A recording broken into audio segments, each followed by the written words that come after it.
And Martin said he'd drive Carly home, and you were getting a ride with somebody else. I don't know about that. He drove Carly, and he said, let's don't go straight home. Let's drive out to Mount Vernon because it was a warm day. And so he drove her out to some old farm road that he knew.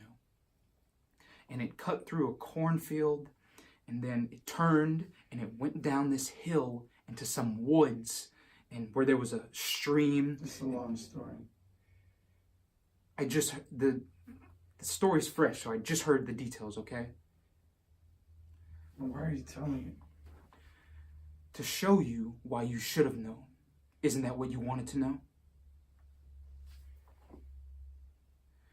It went down into these woods, and then it dead-ended. Nobody could see them. And they were like 2 miles down there, and Carly was laughing at Martin because she thought that he gotten lost because it was some dead-end road. And he cuts off the engine. And he says, don't laugh at me. I don't want you to laugh at me anymore. And he unbuckled his pants, and he pulled them down.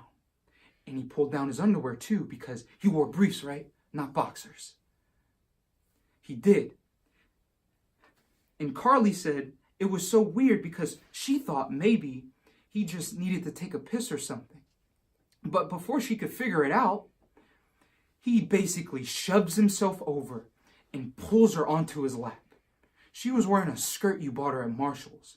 And he pushed it up, and he yanked her panties down, and he took his hand, put it on her back, and pushed her onto the windshield. Pushed her with one hand so he could jam his dick in her from behind. And he did. He fucked her as hard as he could.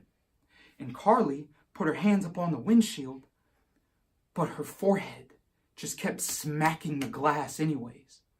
Carly said for like weeks after that happened, whenever she got into the car, she could see her handprints from inside of the windshield.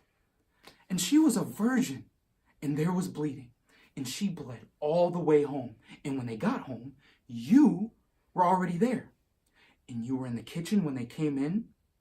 You didn't say a word. You didn't say where they've been or what took them so long. You saw them come in, and you saw whatever you saw on their faces, and you didn't say a word. And you watched her walk through the kitchen and down the hall, and she went into her room, and she took off her clothes, and she bled through her panties, and she had a blood stain on the back of her skirt. And her skirt was yellow, and there was a huge, honking red stain on the back. She didn't tell me. Did she really have to tell you?